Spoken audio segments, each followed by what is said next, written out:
If you like our content about training, then you'll love our programming too. Head to the notes below to grab a free week of general physical preparation. You get unlimited access to me and fresh programming every single week for less than $1 a day. All right, welcome to another episode of the Hyperformance podcast. I'm joined as always by my loyal co-host, Jacob Mosquita. And today we're joined by the Sika Strength Boys. So we've got Owen and Dara. And I'm saying it right? Yeah, I'd say first time ever that's been pronounced correctly. Yeah. Right. No, as an Australian, I was like, I feel like I've got the fucking UK pretty sorted. Whoa. No. Oh, wait. No. Fuck. Oh. No, we have to go. I think there's another call there. Fuck's sake. No, yeah, because I've only been to the fucking. We won't talk about that other bit island. Anyway, less controversial topics. Let's talk about some fucking weightlifting. Well, partially I got you on the show to talk about weightlifting because we're talking a little bit before I hit record. I didn't know about Dara until you guys got into content creation full time. I'm not sure if he was in the room with you and Clarence, but I found out about you like way back in 2012, back when Ilya Ilan was called the Fridge, and then all of a sudden there was this guy called the Irish Fridge. And it was you. How good's for that? How good's a good fucking nickname when the internet just anoints you with something like that? Yeah, I don't even know where it came from, to be honest. It's like people ask people outside of weightlifting are like, why are people on the internet calling you the Fridge? And you're like, oh, because there's this dude from Kazakhstan and he kind of is pretty thick as well. And it's just really hard to explain to people. And you're he was sponsored by LG as well, wasn't he? Yeah. Life's good. It's also. It's the ultimate superstar in the sport, in the history of the sport. It's a pretty good nickname. It's a weird compliment. Yeah. He's definitely my goat. I don't give a. Oh no, Lash is a beast, but like as far as like just personal favorites, he'll always be number one for me. I think obviously like all of us, I've got questions about it later. Bearing witness to that 2014 campaign. It was absolutely ridiculous. But I'm sort of curious to hear about your guys' training journey. I think a lot of our listeners probably already consuming the Sika Strength content, but you guys, and again, you seem a little bit more hybrid or S&C oriented. Hybrid's a little bit fucking cringe these days, but we were all obsessed with Olympic weightlifting primarily back in the day. So how'd you get into that? And again, I want to sort of talk about, it was a bit different back then, finding good weightlifting information. So I'm sure there's some fun stories to get into there. So I started weightlifting in 2011. So when I went to university, literally the week I turned 18, I wanted to start earlier, but there was just literally nowhere within 50, maybe 100 miles probably 50 miles that had bumper plates or a barbell to do any kind of weightlifting. So because did CrossFit start the year before? Yeah, I think it was 2009, was it? It was definitely there beforehand. I think there was 3 CrossFit gyms in Ireland at the time, maybe 2 of them. Okay. So it's completely impossible for me to actually train. I'd actually emailed the Weightlifting Ireland at the time to see if there was any way I could, because there was a town like 15 minutes from me, 20 minutes, that supposedly had a weightlifting club. Apparently it never existed. I didn't get an email back anywhere, any kind of correspondence, but it was so mythical at the time. It was because it's a full fucking sport. Like, yeah. So I've literally been doing like random like S&C work. I was playing Gaelic football for years at that stage, and I was just kind of sick of team sports, and I just something about weightlifting. I remember watching YouTube, and 2011 I started weightlifting, and that was however many years ago now. Like 13, 14. Yep. Yeah. I've been lifting weights since I was like 14 years old for playing rugby. And then I had to stop playing rugby and ended up changing universities kind of because of that. And I'd always done power cleans and stuff like that, was really into the CrossFit and weightlifting world, but essentially in my shed and on the internet. And then I arrived to the university where the lads already were training. And I went from being the strongest person at that CrossFit gym, which in my world was the strongest person in the world, with like an 85 kilo snatch. And then the first week you arrive up, every single person is stronger than you, including a lot of the females who were training there as well. So it was a good introduction into that world. Yeah, I always love hearing about like other people's training journeys. Just like the first time you get some awesome fucking training partners and get yourself into a sick training environment. So Oh, so you got pretty competitive with weightlifting. I know, Darry, you got a horrible fucking build for Olympic weightlifting, but you got a sick build for field sports, which is what everyone actually wants to be good at. But so, yeah, and what was that sort of like? When did you actually get your shit together as far as the training for weightlifting, or was it just a little bit of talent early on? Day one, I was into it. I was already I'd done like martial arts and taekwondo, and I got a black belt when I was like 12. Like, which in terms of other martial arts, it's not that impressive. Like compared to Brazilian Jiu-Jitsu black belt, like it's a totally different thing. It's kind of like a facade almost. But I always trained really hard at something, at Gaelic football or taekwondo. So once I saw weightlifting and I was just turned 18, so it was like, oh, this is it. And just trained, like basically was all in immediately for whatever reason. I don't know if the initial talent was there, which definitely was. You know, I could say that a lot as well when people are talking and they're like, oh, I didn't have any talent or I had to work really hard. Like the first time I did it. Everyone's got shit genetics. Yeah, I didn't. To just be real, I had a double bodyweight back squat the first time I back squatted a barbell. I could rep 120 for like 4 or 5, and I was like 70 kilos, like full depth, hypermobile. Like, it's patronizing to people. That's the fucked combo. The mobility and the strength. Yeah, nice. That was martial arts. I used to do loads of stretching, like full plank, sumo squats, all this stuff for years. And it just kind of stuck with me because my body weight was pretty low at the time. So muscle mass was pretty low, but obviously pretty effective. And then just obviously because I was somewhat talented initially, like at the time when I started weightlifting in Ireland, over 100 kilo snatch probably means you were on gear, so it was standards were reasonably low. So they got to, especially in a CrossFit box. Yeah.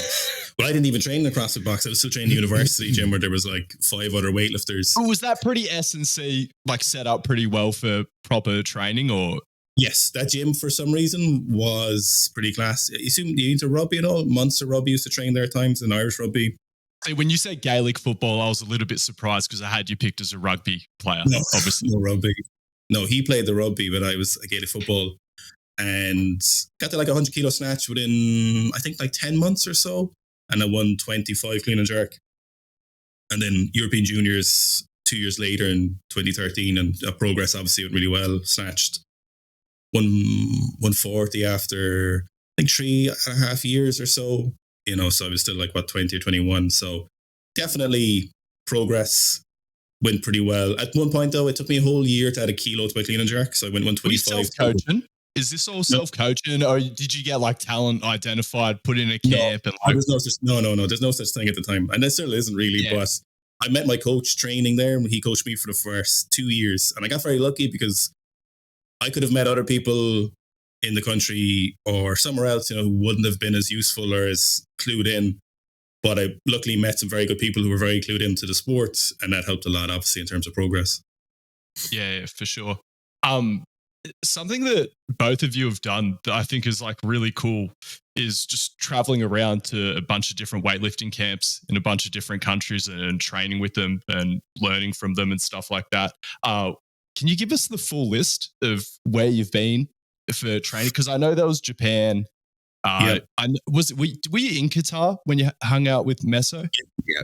So Germany, Romania, Qatar, Kazakhstan, Uzbekistan. Hey guys, I hope you're enjoying the episode. I just wanted to take a second to let you know that Angus has poured all of his knowledge on e-commerce and organic content into an ebook, which is now available. If you want to check it out, head to the show notes or the link in Angus's bio.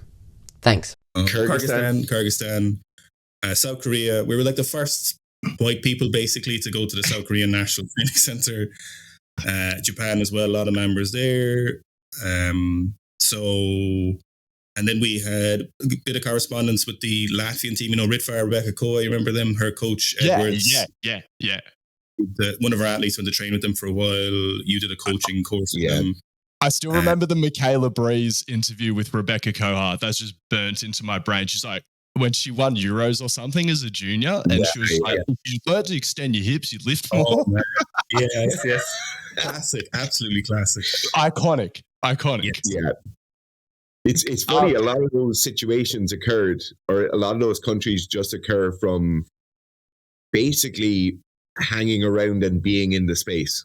Like people will message you. We might be traveling through somewhere. I think Gregor were messaged you going to competitions to film lifts in the training hall and stuff? So how were you, or was it through content creation, through hanging out with like Clarence? And I know you guys networked like Zach Tallender way back in the day. Is that sort of what led to it? So some of it came from being in the space, like I was saying. Like Germany came from some of our friends who'd reach out to Martin Zuasia. He was bronze medalist in '88 junior national team for Germany. Got talking to him. Then we were in Uzbekistan. We met Miso when he was training there. Miso invited us to Qatar. We obviously said, yeah, for sure. And just kind of knowing people, and they put you in connection. You know, weightlifting's a reasonably small world, and people are very happy to share and invite you over. You know, if you're coming to the country, at most places, if people see that you're pretty dedicated, like that's what basically Miso's father said. He saw that we were basically trying to do what he had done when he was younger. So they were originally from Egypt. They on traveled a quest for knowledge. Yeah, that was literally it. And he said he kind of appreciated that. So that's why they wanted to bring us, you know, invite us over for a little bit of training. Yeah, because I've heard anecdotally that if you email a lot of the federations in the Pacific Islands, it's just like you can essentially just go and they'll let you go and do a training camp. Maybe you've got to pay a fee or something like that. But I'm like, and again, now talking to you guys, I'm realizing it's like maybe it's almost every fucking country in the world. I'm just sort of curious with that experience. So was there anywhere where you had a little bit of resistance and they were like, no, thank you, and you persistently, or was it all just like, hell yeah? Or was it, you just weren't going through federations, you just going through like Instagram DMs and for other people who are curious about this and like they want to try and pull this off somewhere? I would say it'd be pretty hard to put it off, to be honest. Oh, no, yeah. We did have a bit of clout, like, and that's not to say the only issue really we'd ever ran into. We'll get a YouTube channel if that's the advice. It's like, spend 6 years on YouTube every day. South Korea, videoing in South Korea was the only issue. They were like, no way, because they were preparing for obviously the Olympics, so they wanted to know the Worlds and Olympics. They were like, no footage. They didn't want any. We encountered some resistance from our own federation when we used to be going to competitions in Ireland and coaching at competitions. So you obviously have to jump over a few hurdles. You have to have a certain level of certification, and then you have to have vetting, obviously.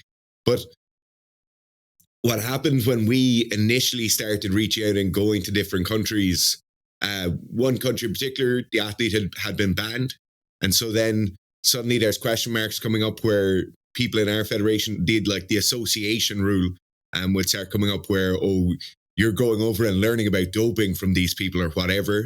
So we essentially just made a really noted point to officially withdraw from our federation, which basically opened up the door for us to be able to go and travel. And it doesn't offer any issues to the countries we're going to because there's no sanctions or there's no associations when basically you're not part of your federation.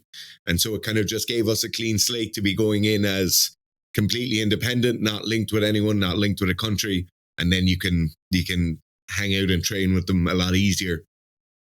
Yeah, it's the competitive side of weightlifting. Because like when I was training weightlifting full time, like I had this attachment to like it being in the Olympics and stuff like that. It's like I've got to maintain my ability to compete. But it's like even as someone, and especially as someone who's average at weightlifting, like it legitimately limits you from so many opportunities. Like, because it's the same in Australian weightlifting. It's just like small sports are fucking shit, man. Like or maybe it's just barbell sports. It's just like organizationally, just like absolutely fucked.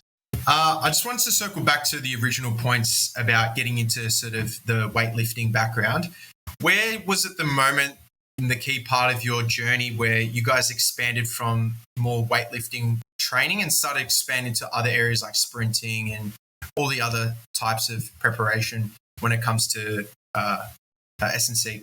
So, Angus, you'll probably be able to kind of emphasize with this, but when I was finishing university in like 2015 and Dara was nearly finished, and the option to be an online weightlifting coach was just a non-viability. Like we didn't even want to be coaches. Not that we didn't want to coach people, you know, because we were coaching people. And it was people, looked down on. Yeah. It was like seen as scammy. Well, like not being able to buy a house, you know, or have a family or have a career, a viable career. Like everyone we knew involved in coaching had horrendous lifestyles, were completely incapable of being committed to anything. So we were like, okay, we didn't have just interest in weightlifting, we had interest in other sports. Bar was huge in a lot of other sports. I had a growing interest across them, as we got moving.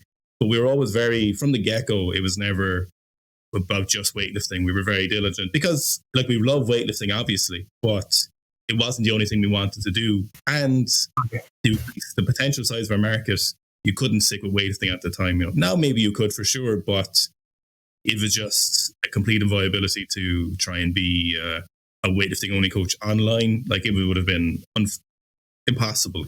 It was, the other thing as well is we were always coaching the other athletes, but because we were weightlifting associated for obvious reasons, those athletes would still be going to you as I really want to get better at power cleans in this off season or whatever. And then suddenly you're taking them through an off season and you'd have a bit of a chat and you're saying, it's probably better if we manage your in season as well. Or it's probably better if we take a look at the team's S&C as well. And so it kind of grows from there, you come in as an almost specialist, just really helping with strength numbers or power numbers. And then you slowly reach out and slowly start to bring more of it into the fold. Yeah, and I feel like sometimes that coaches are told to go general and then specific, but you guys went the other way around. I'd say, how do you sort of start to, especially if you had a good reputation, how do you start to unravel that reputation and say, you know what, I can be a sprint coach, I can be this and that, especially in your field as well? Yeah.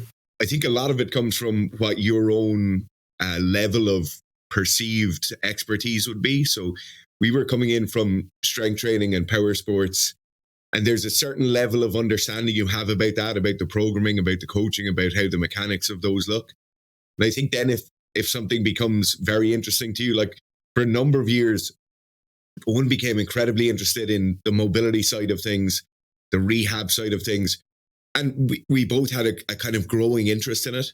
But when you're the massive advantage is when you're coming from an area of, I have an understanding of X, and now I know that might be worth 100 points. I'm not suddenly going to take an understanding of Y, which I barely have just dipped my toes into, and start suddenly reaching out and suddenly helping people or kind of making content on it. The big thing I would say is pick something that you're really interested in and get a really good understanding of it. And then as things come into your sphere, start seeking the same level of understanding in those areas as well. So rather than this thing of being a hyper specialist and a generalist in other areas, I would see it as being a specialist in A and then going on to B and growing that same level of speciality in that and then going on to C, rather than a massive general idea of everything from the go. Oh, so just focus, and then, okay, yeah, cool. And I guess you can also look at the standard that you started with at A and go, oh, I'm this good at A, and then just transfer that to B. So that's probably a good idea there, yeah. One thing to note there, though, is that weightlifting the actual weightlifting knowledge isn't that useful in training athletes. We're fairly low on the frequency of how often athletes get the Olympic lift variations. But the one thing weightlifting does teach you really well is if you do weightlifting is understanding how to actually train, to actually put effort into training, how to get better. Mm-hmm. That's probably the biggest thing we would have not learned because we would have done other sports before that. But it was definitely another area where you can really easily do a lot of shit S&C where you're just getting nothing done. You're making no progress. You're making no effort. Where it's really honest with weightlifting. You're like, oh, my snatch hasn't gone up in 3 years. So you're like, yep, I haven't got better. Whereas you can be doing a lot right and have that. Yes. Yeah, absolutely. So the weightlifting, the actual weightlifting knowledge hasn't been that useful per se for athletes because we don't use the Olympic lifts a whole amount. You'd be surprised how little, I suppose, maybe what people would perceive we would use them as, but most of it's general strength training and, plyometric, jumping, sprinting, work like that. But definitely from weightlifting, it was just training hard is probably one of those things you'd learn, kind of a cultural thing as opposed to specific knowledge. I felt that apologetic tone where, as someone who's loves their Olympic weightlifting, especially in the online meta, where it's such a fucking stupid conversation. I know because I know you partake in because it's good content as well.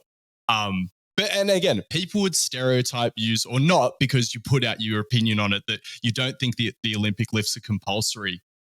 And I agree, they're definitely not compulsory. Having said that, like if I'm honest about my own physical development, fuck, it did a lot for me. And like you said, like it's just such a good test that your legs are getting stronger, you're maintaining some level of mobility. I also I enjoy the rhythm and timing aspects of it. And I know there's specificity to those things because I shit on other people for trying to do specific coordination based S&C and stuff like that. But it's someone who can just horse cock a heavy barbell is athletic. And I don't know, it doesn't always reverse engineer like that. I'm curious to, what your thoughts are. Is it being shit on a little bit too? Why should, okay, I'm a fucking promising athlete. I could probably do it without weightlifting. Why should I do snatch and clean and jerk? Or are you nah, fucking don't? So as Owen said, right, weightlifting gives you a great idea for how to train, level of expectations with movements. It also forces you to have to do a program. And that's one of the main things. If Sika Strength told people to do anything, it's stop having this idea of the best exercise or the best workout to do as a rugby player or whatever. You can do 2 or 3 things. And if you do a good progression over the course of 3 months, you'll get a hell of a lot better. That's what a lot of weightlifting, the sport of weightlifting gives to people. You follow a structure, you go into the gym, you just do those exercises, you make sure those reps and sets are going through the progressions they need to. And that's what S&C is very progression. Or sorry to cut you off, but just for people listening, wondering what Darius is, that one of the main things? Because they're all right, block 1, we got a fucking overhead squat, and then we box squat and for whatever fucking rationalization. Whereas weightlifting is very much I don't know, front squat, back squat. That's your next 10 years kind of sorted. Yeah, in a good way. We'll have players all the way through from very bog standard amateur level rugby players who are making great progress, getting much stronger. And then we'll have pro players fighting for contracts, pro players who are legitimate senior players making really good money. Those programs are essentially the exact same. The loads they're doing are different. The amount of volume they can handle is different. Obviously, the genetic talent is incredibly different, so they progress a lot faster. But the idea that there is a special sauce, or want of a better term, there's something special going on, and that this coach will get you to do, or this random exercise will get you these results. Everybody's doing the same thing. Everybody is doing very, very standard progressive strength blocks, and that's if we preach anything, it's that. I'd say after probably a combined maybe 30 years of training experience between the two of us, I would prefer if someone was 140, 150 power clean, or a well over 2 times body weight back squat and deep and a good sprinting time, I would take the squat and sprinting time for that least. It's just way more useful, because how many weightlifters do you know who are pretty good at weightlifting, average weightlifters, who cannot do anything? It doesn't really always go backwards. They exist. Yeah, I want to pretend that they don't. I want to pretend that they're powerlifters, but no, I know a few decent weightlifters who are fucking useless. I might be one of them. And I get the argument. Someone would be oh, but they don't practice the skill of sprinting. And you're that's probably fair. But I know a lot of them would never be good at that, And speaks for itself. Yeah. The fact that it doesn't naturally give you that. I think it does a lot for your jumping. I think you can not jump. It's I know it's the technique isn't jumping and shrugging, but it's close enough that it seems to correspond quite well with that for something that's not the specific thing, but outside of that, it's the things that are associated with improving your snatch and clean and jerk that are so good for athletic development. But if you could give me someone who was a 2.5 times back squat, a 4.8 40-yard dash, and the 180 power clean, I'm always going to be yeah, of course, I would take that back if we can do that. But that just doesn't happen. It's so unfeasible. People, if you look at rugby players, a good power clean for an international rugby player is 120 kilos. That's an average elite power clean, realistically. That's terrible, really, in the grand scheme of things. So much extra horsepower. I mean, it sure beats trap bar jumps. Not actually in terms of the outputs, but for the just for the vibes. I don't want to do a fucking trap bar jump. Well, and also just even I know you can just like horsecock lighter squats and things like that, but like fuckload of jumps at shit house. Just because people always just say it's as good as weightlifting. I'm like, fuck doing 140 kilo trap bar jump. Yeah. I can get off the ground with that. I'm worried about when it comes down. I want to catch it on my collarbones. Like the major thing for the Olympic lifts, over the trap bar jumps, the weighted jumps, the over the shoulder throws, the big, really aggressive extensions. Like the first part of that is trained with a power clean or with a power clean from blocks or whatever it is, that massive extension. But it's that contraction and then ultimate relaxation to get underneath the bar and then contraction again, which if you watch let's just say rugby player, because we've brought it up already.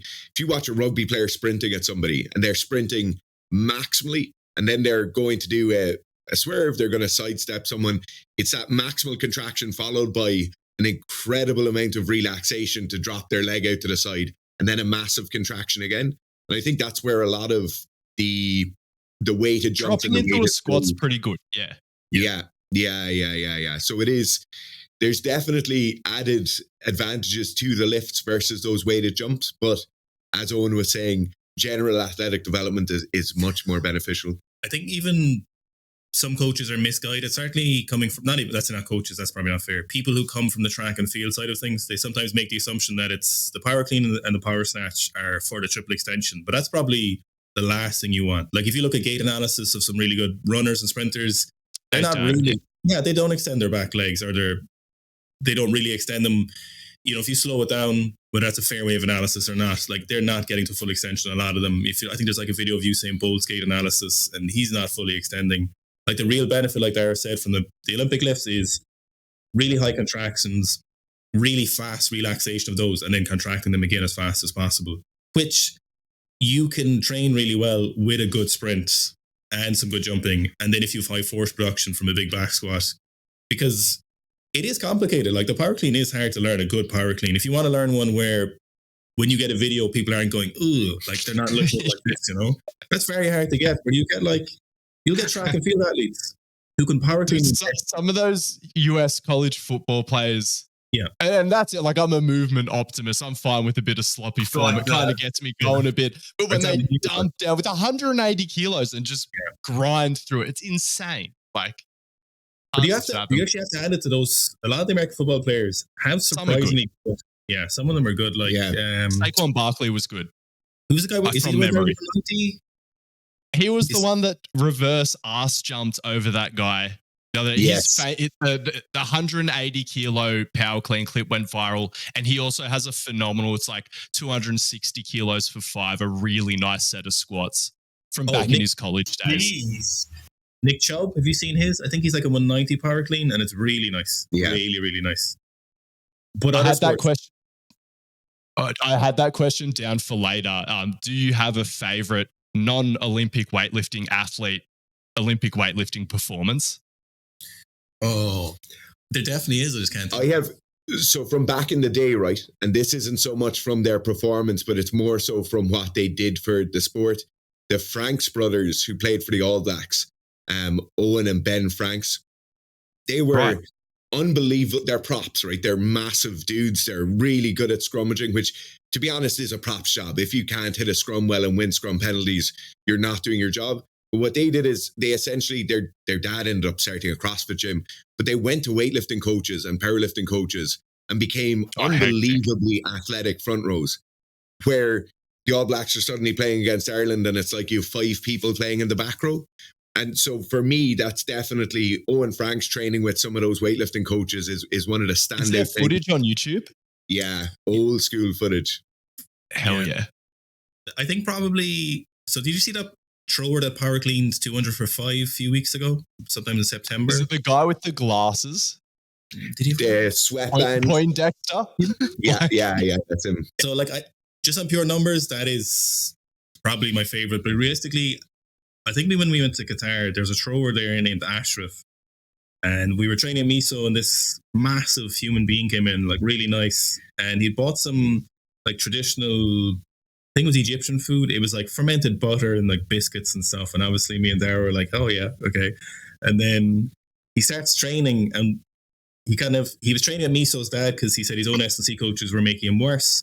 And he said his performance, discus thrower, I think at the time, hugely improved. And then he started training, and he started doing these box squats. And to this day, I don't think I've seen someone else move like 225 that fast. And then, but he started warming up with power cleans at the start, like superset crunches. And I didn't know you could do crunches this fast. I did not understand. Me and Dara had to stop training, and we were just like, oh my God, this is just everything Was it just the top half of the crunch? Was he locked feet down? His whole body was going like a V up, basically. Oh, like a V up. Oh, wow. Shit. I've yet to see, I think, a physical performance. We were talking about this recently, where there's a lot to be said for training, where whatever you're doing, if you're a power sport athlete doing it with a huge amount of intention, if you can get away with it. But he took this to the nth degree. And like, we've seen some amazing human beings who train some, but this still sticks out of my memory. And he was just doing like 125 power cleans. And it was decent technique because obviously Miso's dad, Olympic gold medalist coach, he knows what he's doing. But it was just amazing. It was like the crunches. It was just so, I've just known someone could move their body so it's fast. Unique as well. He's got something going on. That's a special sauce. He believes in it. Like, as an athlete, an individual can have special sauce exists on an individual level in your training. Because one thing I like about that, one thing I've identified in a lot of strong people who aren't athletic in terms of mobility, they always lack front compression. When you see a horse with front compression, that's an athletic person who can move. And, you know, actually, there's one thing I actually wanted to mention where you talked about special sauce before, and you're like, people don't want to admit that gear isn't as effective who aren't on gear. And that's something we've seen huge with athletes. It's definitely, so look, when you get bodybuilders, right, and yeah, it's good for that. It's fucking unbelievable. And it's great for sport as well, make no mistake. Have you heard what Broderick Chavez says about natural bodybuilding? No, probably it's like an F1 race if everyone got out of their cars and ran. Like, it's which is so brutal, but they don't want to hear it though. They don't want to acknowledge that you have to be a freak. Genetics are way more unfair than the addition of special sauce. I think it was really funny because we'd said that for a long time, and we'd Kelly Starrett on, and he said, you know, you've probably never seen a unicorn, but in real life, but you'll know it when you see one, you know. And I remember you had a post up, it came up in the reels where you were like, I don't think gears is effective for basically, I think it was like something like for sport as people like it to be. And it seems like you're shilling it, but look, I think it's a fair assumption that you're not blasting a load of gear, Angus. Like, you're coming from someone who's just coaching people. This is what you've seen. This is what we've seen. Like, it definitely works. Like, 100% gear works, right? There's make no mistake about it. But it doesn't work as well. And the problem is you see, like, you know, YouTubers who are doing like TRT now, like, no, man, it's just 500 milligrams of TRT and just getting me to normal, and they're fucking massive and whatever. It's great for them. But I know of people on gear who couldn't snatch 100 kilos. Like, one of the records, the national records I broke was a Polish gentleman living in Ireland. He clean and jerked 165. He tested positive like a month later for gear. And I was like, oh, I'm going to break that natural 166, whatever. And, you know, like, gear definitely works, but we always used to say you can't make strawberry jam out of dog shit, you know?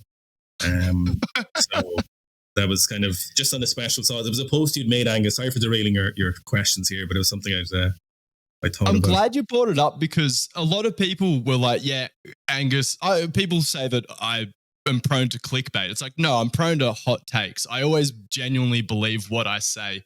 And the biggest influence on that opinion was, do you guys know Thomas Lilly? I know you know a few of his lifters. He coaches Colton, the limit breaker. Okay. And you know Theo Maddox? Have you had him on? Yes. Yeah. So he coaches him. He also coaches Dan Grigsby now. So he's an absolute weapon. And I talked to him about, because one of the things that I find really interesting is, like you were saying, it's like gear. It's like, yeah, it's like how well you respond to it. It's also not everything. And it's like definitely really good for bodybuilding. I think it's pretty good for getting stronger. I've wondered if I did a cycle, because my goal is I want to run a sub 12 second 100 meters. And I'm like, nice. I can't say for certain that if I ran a cycle, I'd go faster. I think I might put on 5 kilos and tear a hamstring. But anyway, so I was talking to Thomas Lilly about it because he trains untested athletes. And he's like, I can't tell you how many guys go from tested to untested. They have one good fucking training cycle, and he's just like, the amount of overlap between someone who is willing to inject research chemicals and go to bed on time and count their macros, he's like, that's like 0.00000. They're freaks. Most people who are willing to do like crazy, whatever, it's not all powerlifters do crazy amounts of gear, but like they're up to some fucking wild shit. And it's just like, yeah, you've got to find this like psycho who's just like, oh yeah, fuck, it's time for bed, or fuck, my whoop strap says I'm fully recovered. And so yeah, that's why I think it's just like, yeah, the gear, it's just like, man. If you want access to a community of like-minded coaches, head to the notes below and join our free school community. I'm in there every week doing Q&As, and there's plenty of educational content on the way as well. What are you running at the moment? What's your 100 meter? I ran a 12.6. And so in my preseason training, that was like, I learned how to use blocks that meet.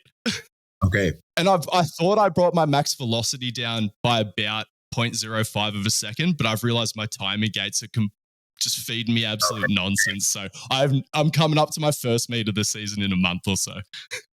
I bet if you took gear for a couple of years and you did it right and you periodized your body weight, I bet you'd probably get close to like 10. I would bet. So you think it really helps with like speed, or let's just say sport? Yeah. Oh, for sure. Yeah. Well, you would just be able to get a lot more powerful training, and you'd be able to get a lot more. Every one of your reps. You're fucking selling me here. This is bad, man. A lot of the really? Oh well, it's huge. Every Australian person knows. But like every rep you get in the gym, every session you get in, you could do twice the volume of your plyometric work. You could do, maybe you'd say, let's say a good sprinting session is like 8-10 reps if you include like your kind of half-assed warm-up ones. So the mechanism is recovery. Is this how? Because is that the whole thing with gear? It just allows you to train more. You would just run faster each one of those. Like each stride would be more powerful. You'd get your back squat up to, I don't know, probably, are you like a 170, 180 back squatter? Yeah. Yeah, like you get to 220 in say 3 years maybe. Like imagine if you could stay at the same body weight or like 2 kilos heavier, you get to 220.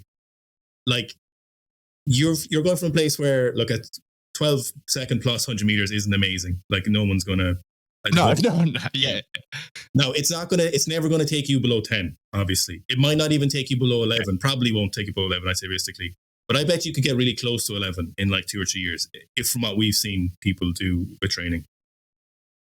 That's as well, because I've worked with bodybuilders who are like, this is my first untested show. I'm about to hop on a cycle, and I've witnessed it. I've seen it in powerlifting as well, but I've never been around anyone who's like, all right, I'm going to run a cycle and try to run faster. Maybe one day I can get lucky enough. There are effects that you could not even imagine, like your reaction time being faster. It is CNS. Okay. Yeah, sending more neurotransmitters, more testosterone upregulates your CNS, or is there some other? So DHT is pretty involved in that central nervous system activity. So look, we're not experts by any means, and we never. I know you've interviewed Broderick though, so you're a step ahead of me. Well, Broderick is he's a great guy if you get him on. But it's like you go from not taking gear to taking gear, but then it's like, what kind of gear are you taking? What are you taking it for? Are you smart at training? I mean, it's got to be stanozolol, right? That's the classic. I mean, it's still the GOAT. It's still showing up in every fucking hot test to this day. Yeah, there's a reason. That's what Broderick said he did early in his career. I think he was saying that he just looked at what everyone is testing positive for, and then he was like, "Oh, okay, that's probably a reasonable place to start." That's what would be good. Yeah. Yeah. I had to back onto PEDs. I don't know if you guys have covered it, but I'm sure you have. But the enhanced games are sort of, I don't know where they're at. Oh, yeah. What do you think will be the event that most world records will be broken, and who do you think could do that? I don't know if there's been any speculations of athletes going to do it, but yeah, what are your thoughts on that? I would say, and this might be one of Angus's hot takes, I would say you probably won't see too many world records. I don't think, looking at the performance people put in at the Olympic Games or at World Championships each year, those people are using drugs, They have the big disadvantage of having to piss clean, or else having to have enough political clout or influence behind them where they don't have to piss clean. But generally speaking, the best in the world you're seeing right now are the best in the world genetically and also have the best help in the world. And I think what you'll see is you might see a lot of athletes who were previously banned, or athletes who might be transitioning out of the sport, maybe going in and doing some crazy freak show performances. But in terms of out and out world records, you're not going to get somebody beating Bolt's times, or I don't feel you will, because those in that particular sport as well, you're not really leveraging massive amounts of AAS in the weeks prior to the competition. If you're going to see big records being broken, it will be in power sports, so weightlifting and throwing. But to be honest, I think a lot of weightlifters and throwers are probably getting a lot of help as it is, you know. I think you probably see some swimmers. I know there's an Australian swimmer like documenting. James Magnuson is the only person who I know is confirmed locked in, and he has the talent, and he did retire early, but even with him, he has a good argument to say I'm capable, but I'm very skeptical. I'm supportive, but I know of some athletes who are training for it in secret. So obviously I can't say, because they have reasons they can't say, they can't go declaring that they're going training. I know because I was unsure. I was like, is it just Jay Magnuson? But you know somewhat for a fact that there are some good athletes going to have a crack at it. And I've heard other people tell me that they know a big crop of athletes say that people who are gunning for it, what they were saying was that this is just hearsay, this bit. So I know of like 2 or 3 athletes who are definitely training for it, but I was told that there's a group, like a lot of athletes were waiting for the Olympics to be over, waiting to see how the whole thing plays out. Because there's rumors of massive money being thrown around. So you obviously remember not money rocket. What's that? Because you know all the nonsense with Shelley Ann Fraser-Price, the Paris Games. I mean, I don't really understand what happened. Did you hear something? I was watching sprint actually. Yeah, she didn't finish in both of them, or she didn't run in both of them, was it? No, her and Shikari got told to go to the wrong entrance. So they weren't staying in the athlete accommodation. And then they're like, oh, we got screwed over. They were pissed off about us using other accommodation. And so they told them to go to the wrong entry to the stadium. They didn't get let in. And then Shelley pulled out, maybe rushed to warm up, said she got injured or something like that.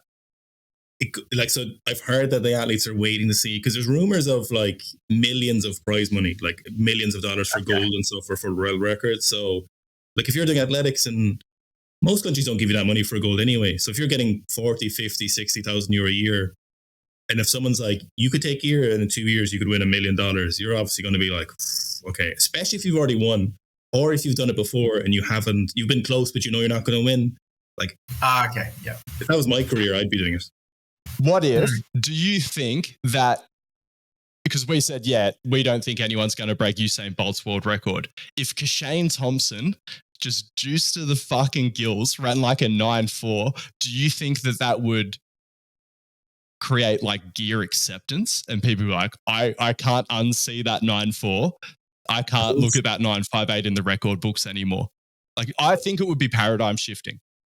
I would say that scenario is unlikely to happen. Oh no, but please, if it did happen, I don't know. I think that relies on 2 massive things happening. And the first thing happening is the people who are perceiving this accept that the previous records were set without PEDs. So they'd say Bolt did this without any PEDs, right? So the fastest person who's ever run in the history of human beings didn't take the things that make you run faster. And then the second thing would be the understanding that the athlete only did it because of the drugs. So I think it would be very, very situationally dependent. So in sprinting, we have the most popular Olympic sport, right? The thing that's watched most often. That's the apex, these days. And the problem with it being the apex is your mom watches sprinting, doesn't think anybody's on gear. Your grandmother watches it or your grandfather watches it. And in the more popular sports, I think it's actually a bit more problematic. I think in weightlifting, everyone's just like, it's pretty cool. They got to look at how jacked he is. Or we have less people missing lifts maybe, or we've less people pulling out or being injured in the run up to the games. But I think the more popular sports will be a bit more of a shit show. And I imagine it's just the stopwatch sports, like they're not going to there's no world record for wrestling.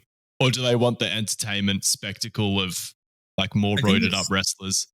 Didn't they? I thought they said something about no combat sports or something today. I don't know. So I think they're going to keep the sports pretty small. To be honest, everything you hear seems pretty. I think there's gymnastics as well. Maybe. I think you keep seeing different things from them. You keep hearing different things. Like I know. I'm very curious.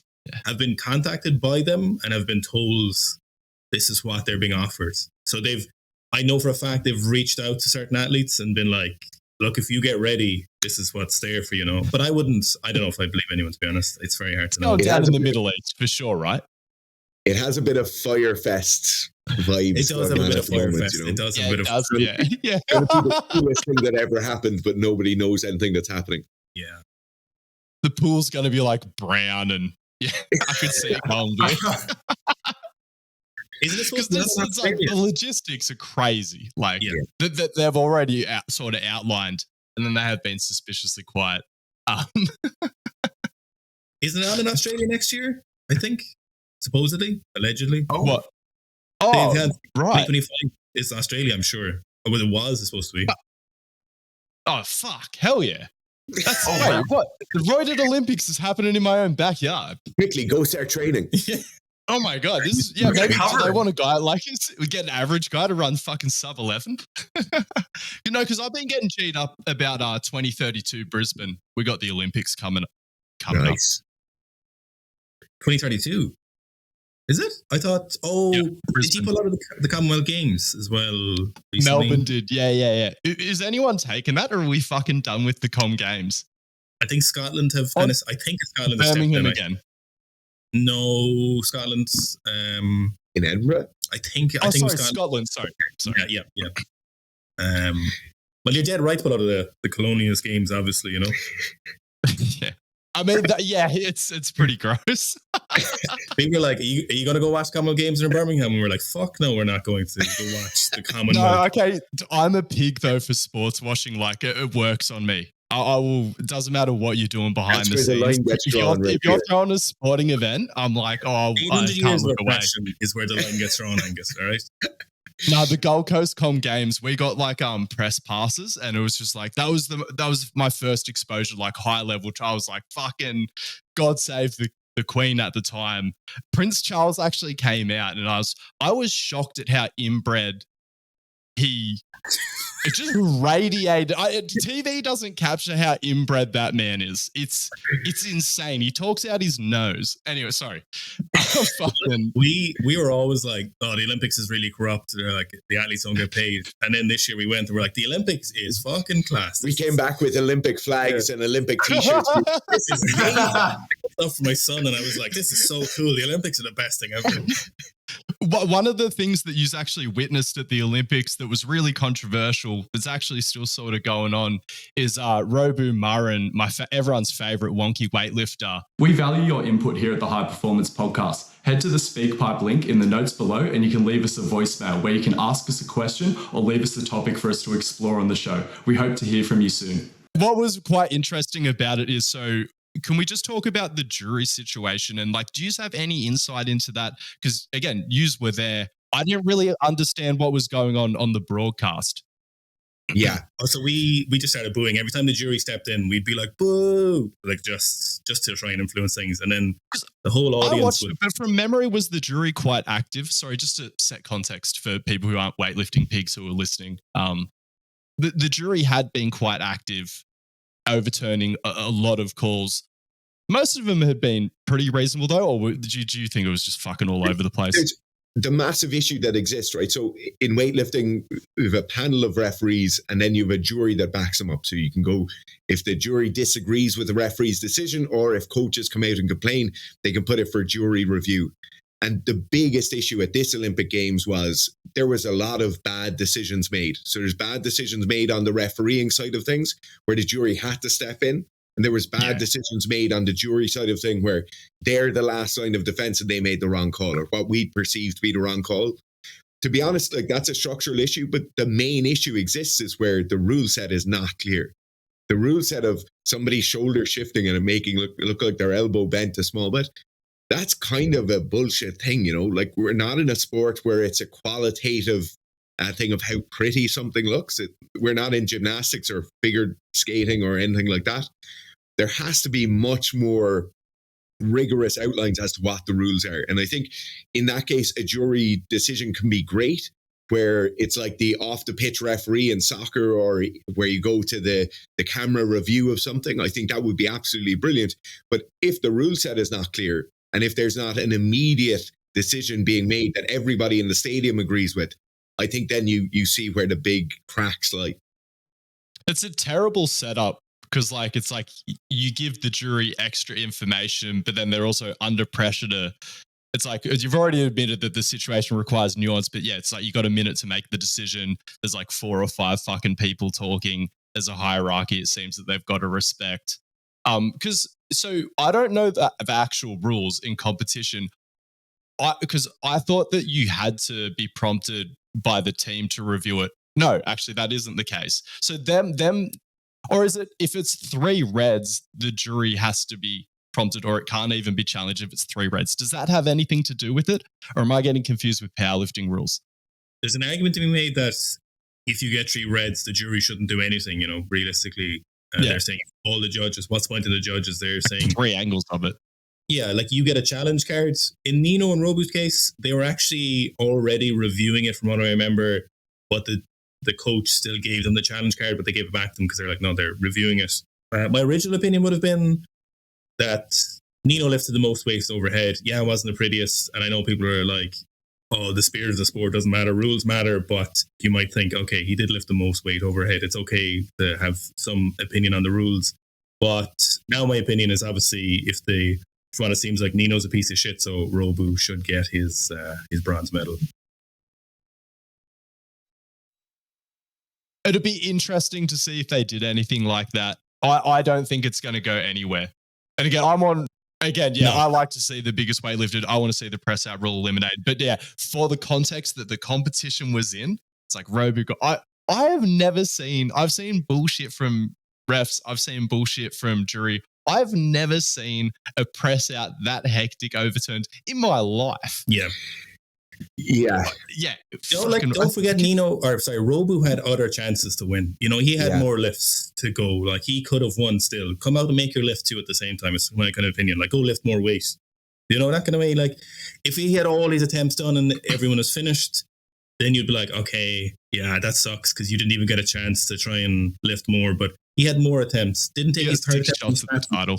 Yeah, like, go make sure you win their medal. In some ways. It was a pretty good Olympics overall. I sort of, just before we run out of time, I want to talk about just anything, because I know there was like a progression of just like your weightlifting journey that occurred throughout the travel and whatever, but was there any distinct differences you noticed, whether it was culturally or especially, I'm curious, programming wise? Or maybe even in terms of how they coach the technique and stuff like that, country to country? Was there one where you're like, these guys have got it fucking dialed, and others where you're like, Jesus Christ, this is weird and obviously works for them, I don't want to use this at all? Can you comment on that at all? So South Korea and Germany have, without a doubt, the best technical models and the best consistency across their athletes from their base level all the way up to their national team. Programming is largely similar across all countries. There was definitely a few places where we wouldn't have agreed with what they were doing, and they kind of get the results. But I don't really want to single any particular nation out or any country. Obviously a lot of people are very nice to us and brought us up shitting on people. So I would say for sure, really stood out for South Korea and Germany was their technical model. And if you were looking to try and emulate something, they would be, without a doubt, whatever they're doing, however they're getting that grassroots and the technical model all the way up, they really are, really doing something right in that regard, I think. I think if anything stood out across all the countries, it's that everybody essentially does the same thing. They'll have their little quirks. They'll have their little things that they prefer here and there. But that's generally speaking, everybody's doing the same thing. And like, even when you look, like talking to Miso's father, he talked about the Chinese system was basically founded by Russian coaches going to China and setting that system up. Everybody is growing from this same kind of nucleus around it. And obviously, as things progress and they go down the line, there's small amounts of changes. but nobody's doing sandbag and kettlebell workouts and winning Olympic medals, you know? Like everybody is doing pretty much the exact same thing. Is everyone ripping 2-a-days at the elite level? Yeah, pretty much. But it's not necessary. Okay. The big thing is the amount of effort it takes to win a gold medal from a whole team of people is outstanding. Like, it's incredible. And how on it everyone has to be, from the coach, the assistants coach, the physio or the physical therapist or chiropractor, whoever you have, the athlete. Everyone has to be bought in for so long, and then you have to get that look. And it's amazing, certainly in weightlifting, how much effort it takes to get that gold medal of all things. Like, there's difference, like getting European medals in worlds, definitely you need talent, of course, but just getting to the Olympics, it takes so much. It's so impressive.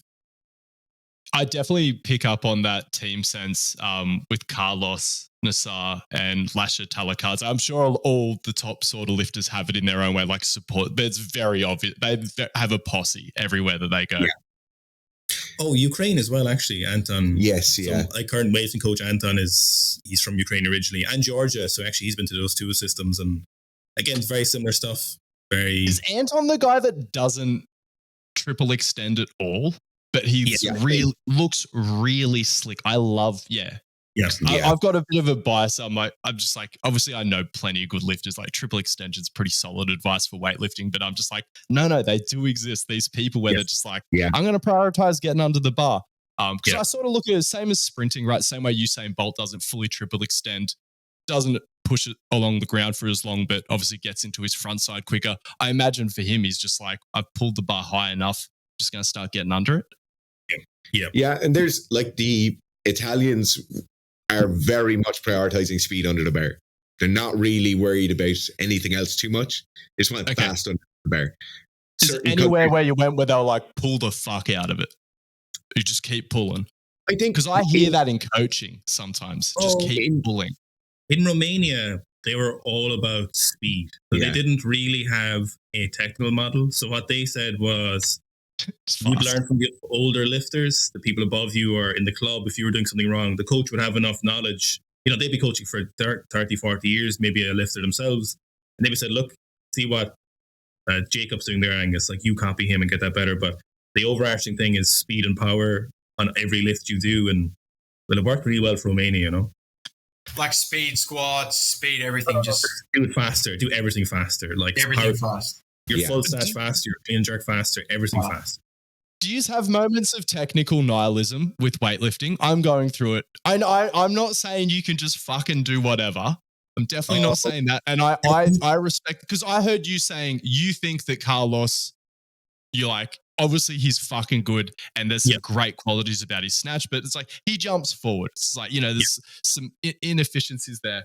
But do you ever experience technical nihilism with weightlifting? You're like, oh no, if you can be just like a fucking weapon and just fast. Like, if you could be a weapon and have technical perfection, that's the gold standard. Like, technique is the answer in weightlifting. Like, it's so important. Technique maximizes your strengths, all of your attributes, minimizes your weaknesses if you're doing it correctly. Like, you can, you know, if you look at someone like Toshiki Yamamoto, the Japanese lifter, 321 kilo squat. He said it himself when we met him in Japan. He's like, people always say I should be lifting more. People make arguments about his technique or whatever, but ultimately, gorgeous squat. Yeah, very nice squat. Technique, certainly for the average person listening, if you're weightlifting, technique is the priority because it takes so long. Like, I always say, I snatched 151 kilos after like 8 years, and I think it took me about 8 years to really understand the snatch, you know? So you don't get to say that when you're snatching 80 or 90 kilos. You just don't get a chance to do that. Like, you don't get to go, oh, I'm just going to rip it. Like, you have to. It's no technique, yeah. I think that goes as well for like just picking a framework and following it. And even if your arms are longer or you've longer legs or whatever, for my entire life, I would be trying to find best ways of doing things. You know, do I knee out slightly more because I've longer legs? And it's just so much better to stick to a framework. You get much, much better results. Like Martins Reza said very, very poignantly, he said, the program doesn't matter. What matters is you follow it like it's a religion. Like, you have to have faith in the program. You have to, and it's the same with your technique. You just have to stick to it as closely as you humanly can and keep striving for it. I hate asking for that from athletes because some just understand it and give it to you, whereas some are just like, this coach says this and this. And I don't want to shit on other coaches, but I'm like, you're my fucking athletes. Like, go to them for. I don't need like go to them for coaching. Like, by all means, if I want you to be with a coach that you believe in, it's like it's either me or some other cunt. Like, whereas but then sometimes you feel like you scam people. Where you're like, I need you to believe that. Yeah, there's no way around it. You're not going to work hard if you don't believe. I really like with clients, I'll just say, okay, first 2 weeks you're going to be on ramping. Don't really look into that, but give this a month. And it mightn't be that your snatch immediately goes up by 5 kilos, but I guarantee you're going to feel like a better weightlifter after a month. It's momentum. 100%, yeah. And they might have 110 kilo snatch and they might be doing a lot of 70s, a lot of 80s and 90s and never really going up to those heavier weights. But I think once people experience that consistency, they'll start to buy in a lot more. Like, it's very, very hard to walk into a car dealership and as Owen is trying to sell me a Toyota Corolla, that I'll immediately believe him, But if I drive a Toyota for 10 years, I'll have very good faith in a Toyota by the end of that 10 years. And him selling me my 4th Toyota is going to be a lot easier. I've got to say, just having 50K Instagram followers helps with buying compared to being a personal trainer in a fucking gym. I'm sure you guys with the YouTube channel, like, people listen to you a bit more. Yeah, people probably always listen to both of you because you're really strong.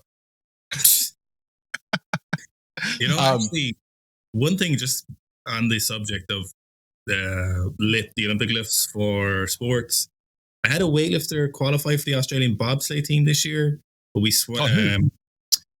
Caleb is his name. He just literally, I don't see on the perspective squad now or the full squad. He's a doctor. He was a weightlifter up until last August, and then he said, "Look, I think I have a chance to qualify." And we didn't do any Olympic lifts for last year. Like, we did nothing. We did a little bit of pyrocleans only. And the only reason we really did that because the test, some of the they tested was a pyroclean, and it was like 125 or something for him or 120. But we just started like hammering, sprinting, squatting and stuff. So just it was actually another example of the Olympic lifts, while great, aren't the be all and end all. A test of athleticism, test of physical qualities at the end of the day.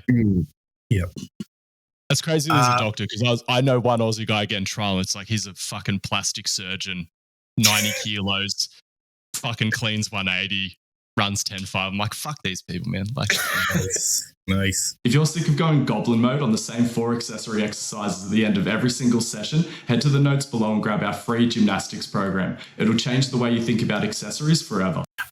Okay, so I had a question, probably a bit generic, but just because it's you guys, I feel like it's much better suited for you. So I'd say with your extensive experience across disciplines like weightlifting, powerlifting, and you really know like the realities of what it's like to train in the gym. What do you think athletes and, S&C coaches in the sporting field are really overlooking and misunderstanding in their physical preparation? One thing I feel athletes might overlook slightly is the amount of physical progression they can make. So really commonly with a soccer player, they'll come to us and agility and speed is their thing, right? Most of them are in pretty good nick. They don't have massive problems with capacity because they're playing a lot of soccer. And they'll say, I want to get my speed values up, or I want to be more agile. I need to be able to change direction faster. In my opinion, with particularly field sports athletes, they don't really have a great concept of how much they can change their strength, speed, and power values. They think I am the kind of fast player on the team, or I'm a slower player on the team, but I play really good ball. And they'll plan an off season or they'll plan some gym work, but they don't really plan it with this thing of I'm now going to be the fastest or I'm now going to be the most agile, where you can make those changes. Like, those changes are very, very attainable. In 1 year of training, you can bring yourself from middle of the pack to fastest on your team or up near the fastest. You might have a few like an 85 to a 90 player in FIFA terms. Yeah, because it 100%. Is that. Yeah, and they don't think about that. They think about their soccer and they think about 1 or 2 things in soccer they're missing. But suddenly you get to that, like Owen spoke about earlier, getting them to a double bodyweight back squat. And that doesn't take a lot of time for a lot of talented people. They can get up there pretty quickly. And so in that case, I would say the massive overlooked thing is how much they can change their physiology with good training. We got to get Cole Palmer on a cycle and a fucking solid S&C routine. It'd just be fucking... You guys been paying attention to him? I don't follow soccer, but someone drew my attention to him. I'm just like, who is this fucking autistic soccer phenom? I'd say one thing from athletes is letting go of your sport a little bit. Sometimes really see this in track and field athletes. Like, you don't have to be doing all your track work all year round. Like, you can take a few months off. Like, you're not going to get worse, especially if they're kind of semi-pro or they're cardio athletes or a little bit more. Like, you can, like, you don't hear that much because everyone's always like, become a PhD in your sport. But I think it's a good argument. It's like, no, like, yes, become a PhD in your sport, but it's okay to dedicate a period and take that break from your sport, because it is always pushed. I push it too. Do your sport. Oh yeah. Oh, definitely do your sport, but at the right time. How often are they injured? Like, how often are track and field athletes hamstring injuries, foot injuries, shin splints, knee injuries, hip injuries, back injuries? Like, you see them not as much in field sports because they often kind of have an off season planned in, even though it gets shorter for a lot of sports every year. But a lot of track and field athletes could really benefit from taking a bit of a break.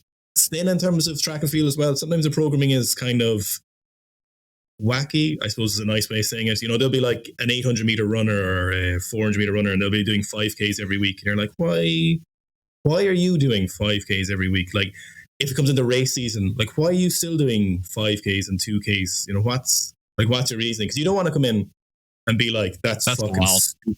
What the fuck are you doing? But you want to be like, why are you doing that? You know, they might have a good reason, and maybe it works. You know, but yeah, like, there's definitely been cases where we've been working with people and we kind of try and stay away from their actual programming for their sport, you know, like for most bases, because that's not what they come to us for. But there's a lot of times where you're like, oh yeah, tell me what your sport specific programming is like.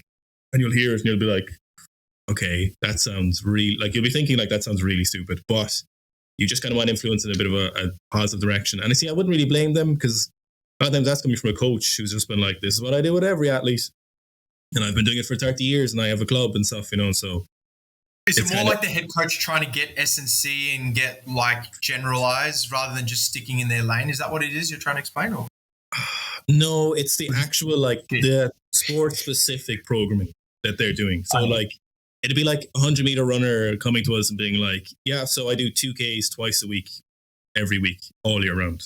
Oh, so it's just filthy. Yeah, you're like, why are you doing that? And it's like they're Oh yeah. It's like they're kind of lukewarm all year round. Like, yeah, that's it. They're never really hot. They're never really cold. Like, what we, as Owen is talking about, taking a bit of a break. But then when you're in season, like, I'm not going to name an 800 meter runner, right? An 800 meter runner coming to us in a university system where he's getting well supported. And we wanted to know his 800 meter time. We said, when are you running your next 800 in training? He said, I'm not running an 800 until indoor start. Until comp day. Till comp day. And it's, so they go through an entire year of lukewarm, specific training with no major emphasis on strength or power or specific speed training. And they just kind of hold themselves here for the entire time. And it might be where their volume kind of comes up and then it drops down. But like, the biggest thing that comes out trying to manufacture some sort of peak. Yeah. Like, the biggest thing that comes out of the massive Russian system from the Soviet days is that the athletes who got the most gold medals ran the most gold medal times in training, and that the athletes who lifted the most weight in competition lifted the heaviest weights in training. Like, that is all this is about. And that's why if you're training, you should be doing off-season block, pre-season block, in season. And when you're fucking in season, you're going as hard as possible. I do want to, because we're big on not shitting on athletes, what might have happened in a lot of those cases, and what does seem to have happened, is they changed their training style or something they've always done and they've always made progress. So, you know, if you're a professional athlete and someone's like, you're going to do something really different, and you're like, oh, but that's how I'm paying my rent. You're like, it's hard to change. You know, I fully understand that for sure. But it's like, if you're looking at it from a different, maybe a more experienced point of view, you're seeing more athletes where it's clear as day to you that there's a much better way of doing this. You know, it's It's not like they're doing a little bit wrong because they're like, what if we did 2 less 800 meters or 400 meters a week? It's like, can we totally change this? Because this is really holding you back. So it is hard to change, especially, if you're barely getting 20,000 euro a year or something like that. A lot of these athletes, they've one bad race or one bad international performance. They go to indoor Europeans and they were getting 20 grand a year, and they got their first half. They might get 2 installments, and then they suddenly go from the top 20% to 25 when it's like, oh, you're not getting any funding for the rest of the year. So it's really hard to be like, from our point of view, to be like, you should definitely change this because you'll go faster. From their point of view, they're like, I could change this and get slower, and then I've no money for the rest of the year. So I do want to be so much more risk involved. Yeah. But from your point of view, then you're like, this isn't risky. You're definitely going to get better, or more than likely going to get better. But it is. I totally understand. It's very hard to make these changes because you don't have a long career as an athlete, in any sport, and it can end at any point. So I would be very guarded with what I'd be doing. I'm sure I was like that in my early days in weightlifting too. On the topic of going back to like Olympic lifts for athletes and just like power training in general and like creating peaks, especially in season, that's one of the things I find really valuable about the Olympic lifts. Like I never deadlift my athletes. I have them power clean instead fucking year round, but especially in season, using power training as a substitute for strength training, because I think it preserves strength adaptations really well, can build strength as well in people who aren't very strong. So much better than just like dropping. And because I hate doing just like a cucked dose, because people could be like, we'll just do a lower dose of strength training. I'm like, that's shit. Rather just like rip some fucking power cleans in season. Quarter squats. And it sort of keeps you in that 70% range.